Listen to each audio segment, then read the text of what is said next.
السلام علیکم ورحمۃ اللہ وبرکاتہ۔ آج کا جو حدیث ہم سنانے جا رہے ہیں اس کا نمبر ہے 2765۔ مشکوٰۃ المصابیح میں سے ہے۔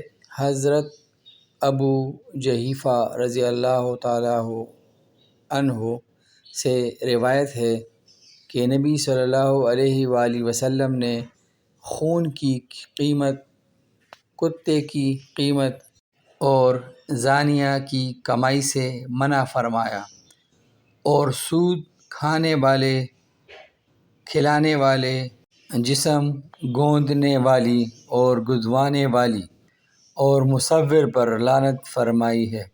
رواہ بخاری۔ آج کل اگر ہم اپنے آس پاس ارد گرد نظر دوڑائیں تو زیادہ تر یہی چیزیں چل رہی ہیں۔ اللہ معافی دے اور ہمیں اس حدیث پر عمل کرنے کی توفیق عطا فرمائے۔ آمین ثم آمین۔